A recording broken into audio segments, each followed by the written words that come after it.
வணக்கம் தோழர்களே. இன்னைக்கு காலையில ஒரு 10 மணி போல தான் எழுந்தேன். ஒரு 11 மணி பக்கம் ஜிம்முக்கு போலான்னு ஒரு முடிவு.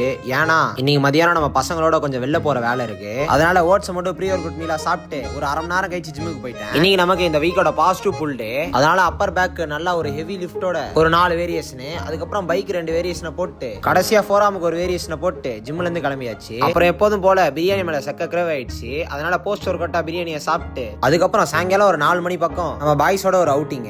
எங்கன்னா நம்ம வீடு பக்கத்துல ஏதோ கிணறு இருக்காமா, அதுல கொஞ்ச நேரம் ஹாயா குடிக்கலாம்னு ஒரு முடிவு. ஏன்னா வர வர வெயிலோட தொல்லை தாங்கவே முடியல. ஏன்னா பையன் கொஞ்ச நேரம் வெளில போனாலே ட்ரெஸ் ஃபுல்லா நினைச்சிடறான். ஏன்னா அப்படி ஒரு வெயில். அதுக்கப்புறம் நம்ம கம்பேக்கு தண்ணியில இறங்கவே மாட்டேன்னு சக்காலப்புறம் கொடுத்துட்டான். பையன் ஒரு 5 நிமிஷம் இறங்கினா அதுக்கப்புறம் என்ன விடுன்னு கதை ஆரம்பிச்சு ஒரு வழியா வெளில வந்துட்டாப்ல. அதுக்கப்புறம் வெளில இருந்து கக்க புக்கன்னு சிரிச்சதுனால நம்மளும் உள்ள இறங்க சொல்லிட்டானுங்க. இதுல எனக்கும் நீச்சல் தெரியாதனால துணியை கட்டி நீ உள்ள இறக்கி விட்டானுங்க. எனக்கும் ஃபர்ஸ்ட் கொஞ்ச நேரம் பயம் இருந்துச்சு. அப்புறம் ஏதோ சொல்லி நானும் உள்ள இறங்கிட்டேன். அப்புறம் கொஞ்சம் அரைகுறை நீச்சல கத்துக்கிட்டு அப்புறம் கொஞ்ச நேரம் ஜாலியா ஒரு கதையை பேசிட்டு ஒரு அழகான ஒரு சன்செட்டையும் பார்த்துட்டு அங்கிருந்து கிளம்பியாச்சு. அப்புறம் வீட்டுக்கு வந்து மீல் நம்பர் 4க்கு 5 முட்டையை மட்டும் சாப்பிட்டு அப்புறம் கொஞ்ச நேரம் போர் அடிக்குதுன்னு கார்டு கேம்ஸை போட ஆரம்பிச்சிட்டோம். இதுலயும் நம்ம கம்பேக்க குடுக்குறேன்னு செம தோல்வி அடைஞ்சிட்டான். அதுக்கப்புறம் ஒரு 8 மணி பக்கம் மீல் நம்பர் 5க்கு 250 சக்கரவள்ளி கிழங்கும் 100 கிராம் சிக்கனையும் சாப்பிட்டு இன்னையோட டே ஓவர்.